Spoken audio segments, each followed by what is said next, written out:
sur les chemins à bicyclette. Bonjour à toutes, bonjour à tous, bienvenue sur La Bicyclette, le podcast itinérant qui s'intéresse aux startups qui roulent. Alors je suis très heureux de vous retrouver pour faire ma première interview nue, interview de nu, N-U, une startup qui opère dans l'écosystème de la responsible tech et plus précisément dans la food tech. Nu, c'est une startup qui a été créée en 2017 par 3 associés, dont Aude Camus, que nous rencontrons aujourd'hui le long des voies ferrées de la Gare du Nord, dans un incubateur de start-up de la ville de Paris. Aude va vous raconter cette formidable aventure qui tourne autour d'un frigo connecté. Vous savez, dans les fêtes, en général, là où ça se passe, c'est autour du frigo. Et ben Nu, c'est pareil. Salut Aude. Bonjour. Ravi de te retrouver après ces quelques années. Eh ben oui, on vieillit. Et les projets avancent. Voilà, et on progresse. On s'est rencontrés il y a 3 ans justement, c'était sur un festival de la tech pour un grand groupe du luxe. Et déjà, tu étais lancé dans cette magnifique aventure qu'on va découvrir ensemble, celle de Nu, tout simplement. Tenue d'Éden, Nu, le frigo connecté. Donc Nu, le frigo connecté s'intègre naturellement dans la logique responsable, la tech responsable, puisque en fait, le produit, voire le service, il y a un peu des deux, que vous avez créé avec tes 2 associés il y a 3 ans, coche pas mal de cases sur la dimension responsable. Alors, peut-être un petit mot sur toi, Aude. Ton parcours, je crois que tu as une expérience de vie longue et très enrichissante en Chine. Exactement, oui. J'ai été expatriée à Shanghai durant 7 ans, entre 2004 et 2011, où j'ai géré la business unit d'un grand groupe dans la métallurgie, donc vraiment rien à voir avec Nu. Mais c'est là où j'ai rencontré Mayol, mon associé, et Antoine, qui est l'époux d'une très bonne copine que j'ai rencontrée à Shanghai. Donc en fait, c'est vraiment l'Asie qui nous a liés et qui nous... Et fort de cette expérience en Asie où on a vu beaucoup de choses superbes, mais aussi des choses sur lesquelles on voulait travailler, qui est notamment la gestion des déchets, les scandales alimentaires. On a réfléchi à se dire comment on voudrait mettre à profit nos expériences passées sur un projet qui nous tient à cœur et qui parle à tout le monde. Et donc, ça a été le mieux manger et le mieux manger sans générer de déchets.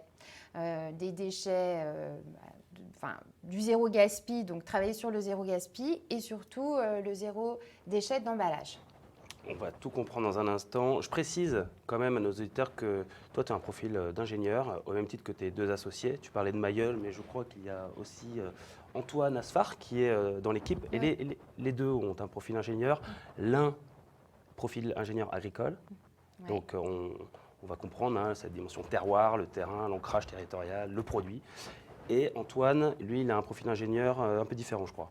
Oui, c'est un profil... C'est un gros tech qui est multi-récidiviste en plus de start-up, puisqu'il a cofondé aussi une start-up dans le paiement. Donc, il vient aussi du monde du paiement. Voilà. Ça tombe bien parce que Nu, il y a un mode de paiement, je crois.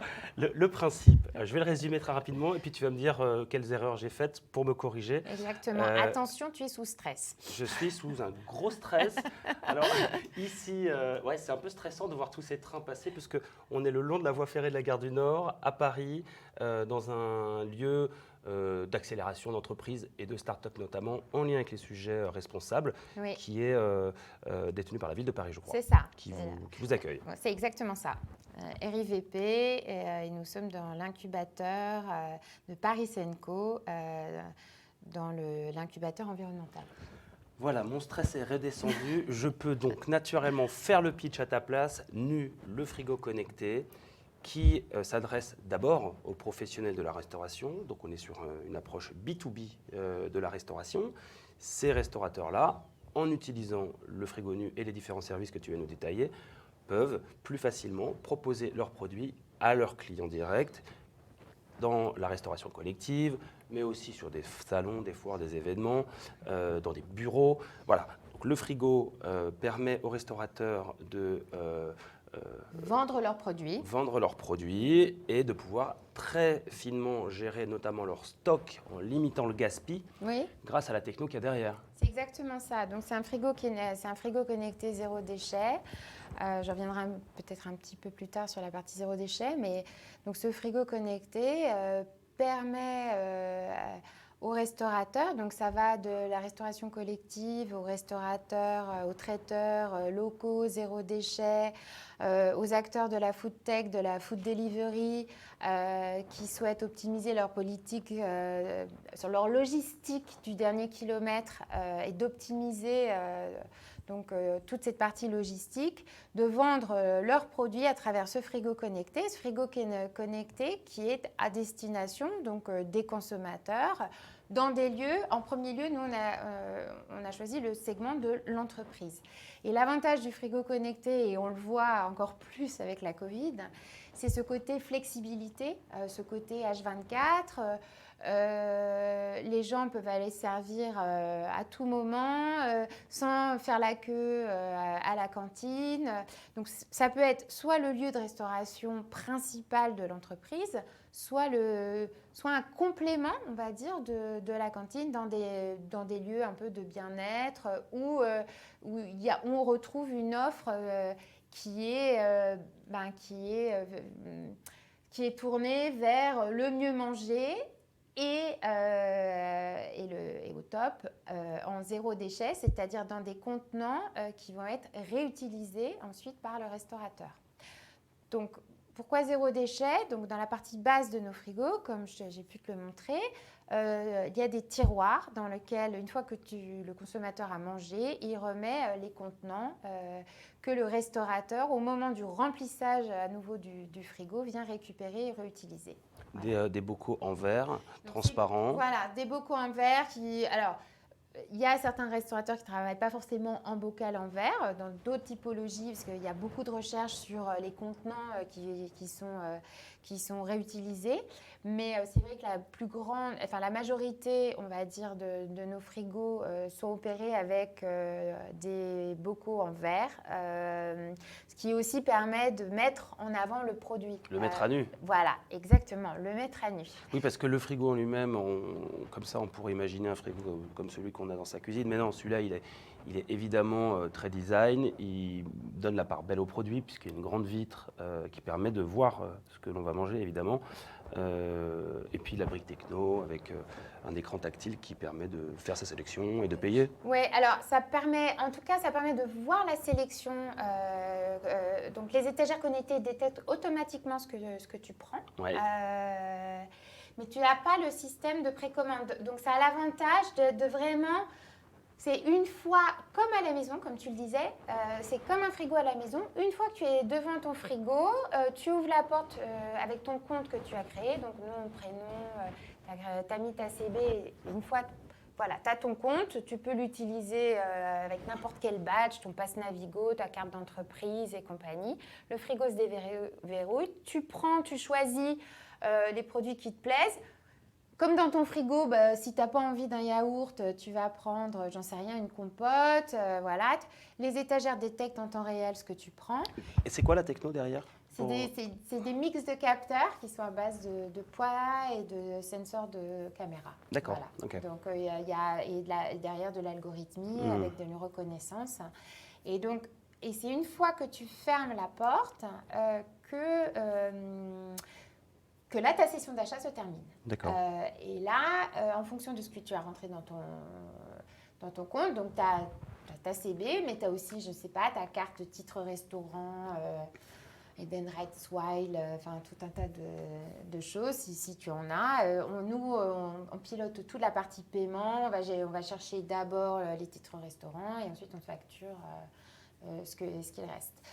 Et donc, pour le restaurateur, on gère toute sa partie paiement. Et donc, lui, à travers tout le service, de tout le logiciel qu'on lui met à disposition, parce que nous, c'est avant tout un service pour le restaurateur, il peut voilà, il peut piloter, voir ses ventes,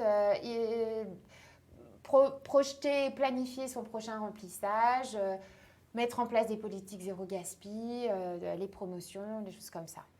Et alors, combien de frigos nus en France, moi, ou en Europe? Je crois que tu es en Suisse. Oui, on est en Suisse. Toi et ton équipe en Ouais. Suisse, en Belgique et en France. Oui, on est au Luxembourg et on est en France. On a une 50aine de frigos, voilà, et on est très contents parce qu'on opère ça avec tout un tas d'acteurs, panel de restaurateurs très différents et un panel d'entreprises aussi très différents pour des usages.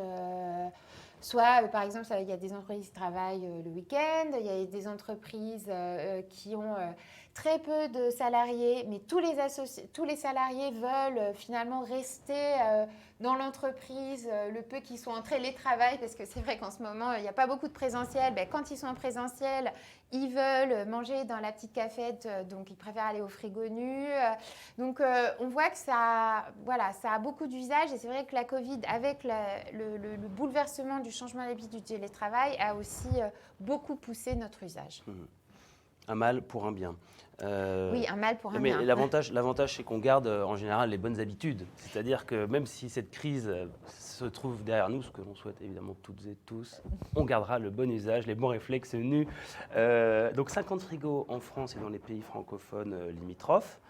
OK. Et du coup, avec le contexte et puis la techno qui répond à un vrai besoin, le service qui répond à une vraie demande des restaurateurs, une phase de croissance, tu me disais. Là, vous êtes en accélération en ce moment. Oui, on est vraiment en accélération. Là, c'est depuis le début d'année, ça fait que croître.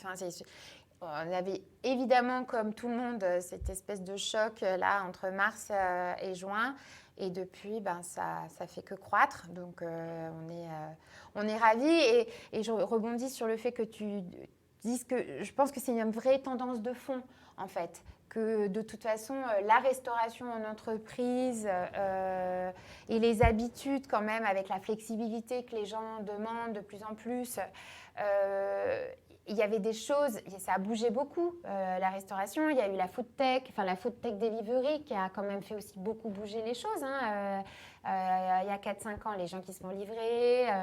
Mais là, le frigo connecté, ça a quand même cet avantage, c'est que tu n'es pas obligé à 9h du matin de dire « Bon, alors il faut que je commande en ligne sur tel site et puis qu'ensuite tu descendes, les livreurs, ils sont là, ils attendent dehors et compagnie. Des fois, il faut des… » Enfin, il y a toute une complexité. Et nous, on se doutait que ça allait prendre, mais ça prend… Voilà. Pour qu'un nouvel usage s'ancre, ça prend un peu de temps. Et puis aussi le zéro déchet. J'aime à dire qu'il y a 4-5 ans, on nous prenait un peu pour des… Des ayatollahs. Oui, c'est ça, oui. Et encore, moi, de l'équipe, je pense que Antoine, pas le citer, mon associé était vraiment, lui, à fond là-dedans. Donc, il nous a embarqués dans tout ça. Mais c'est vrai que oui, on nous prenait un peu pour des ayatollahs et que maintenant, je pense que c'est juste que tout le monde comprend, en fait, qu'il faut tous faire… un effort, et que c'est par ces petits actes du quotidien que s'ancre le fait que tu es un acte responsable. Si déjà tu ne remplis pas les poubelles de ton entreprise avec de la livraison des cartons, des tas de choses, c'est peut-être des choses qu'ensuite tu vas mettre en place chez toi, acheter un peu plus en vrac, acheter avec des contenants que tu vas réutiliser, et puis tu vas former tes enfants, et puis voilà, et puis ça y est, c'est l'effet boule de neige. Donc, on croit beaucoup à ça. Et alors, pour atteindre ce niveau de croissance, il y a souvent un accompagnement initial, de la levée de fonds, de la confiance qui se développe avec des partenaires. Peut-être un mot, je sais que tu as rejoint le programme French IoT du groupe La Poste. J'en suis très heureux et fier pour vous. Je sais que ça vous apporte à toutes et tous beaucoup de choses, un réseau et beaucoup de matières brutes à exploiter. Donc le groupe La Poste, mais tu me parlais de la BPI aussi qui est très proche à vos côtés. Je pense que on est quand même des purs produits de l'écosystème start-up et incubateur mis en place par la France. On a eu beaucoup d'aide depuis nos démarrages. On a commencé par l'incubateur au féminin de la ville de Paris, ex-Paris Pionnière, donc Willa. Ensuite, on a intégré l'accélérateur de BNP Paribas, le Y, qui a été super pour nous, pour démarrer un petit peu cette croissance. Et puis là, on est chez Paris Senco, donc l'incubateur de la ville l'incubateur environnemental de la ville de Paris. Et en plus, BPI qui nous a quand même soutenus, qui a soutenu notre innovation dès le démarrage, il y a 5 ans. Et on a été accompagnés aussi par des investisseurs, donc des business angels, family office, du crowd equity avec SoWeFund, qui est une plateforme de crowd equity pour des startups à but environnemental ou sociétal de manière générale. Donc, on a des financements indirects, on a du financement via la BPI et banques, et puis on a surtout du financement avec notre chiffre d'affaires. Ouais, c'est le meilleur celui-là. Voilà. C'est le plus rassurant. Et alors justement, comment on convainc des investisseurs, des financiers, des business angels? C'est quoi les 2-3 trucs que tu pourrais partager à nos auditeurs qui pourraient s'inspirer de ton parcours? Je crois qu'on dit souvent que il faut que les fondateurs, je crois qu'il y ait une très forte cohésion dans les fondateurs, qu'on voit qu'ils partagent la même vision et les mêmes valeurs, parce que l'aventure entrepreneuriale, c'est pas un long fleuve tranquille. Et donc, il y a des hauts et des bas. Et dans les bas, c'est souvent là où ça peut être très compliqué pour la start-up et pour le management de la start-up. Et j'insiste là-dessus parce que je pense que les investisseurs qui investissent dans les premiers tours sont ceux qui prennent des gros risques. Et donc, ce qu'ils regardent, c'est beaucoup la cohésion de la partie, des gens qui montent le projet. Autant que le projet lui-même, du coup. Oui, finalement, autant que le projet, autant que le projet lui-même. Et donc, et puis ensuite, il faut qu'ensuite, ils croient bien sûr au marché et à toute à la grosseur du marché et à la capacité de l'équipe à scaler le projet sans problème. Voilà.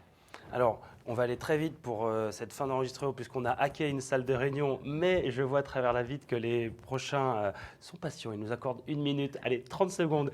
Un conseil pour un entrepreneur, quelqu'un qui veut se lancer. C'est quoi le conseil que tu lui donnerais? Y croire et être résilient, s'accrocher et se dire que demain sera plus beau parce que franchement, il y a des jours très durs, mais franchement, quand on réussit et quand on a de la croissance et puis qu'on croit avec une équipe et des gens qui partagent notre valeur, c'est génial. Merci Aude Camus et bravo pour tout. Ça fait plaisir de voir toute cette belle énergie et cet enthousiasme. On suit nu de près. À bientôt. Merci. Quand on partait de bon matin, quand on partait sur les chemins, à bicyclette.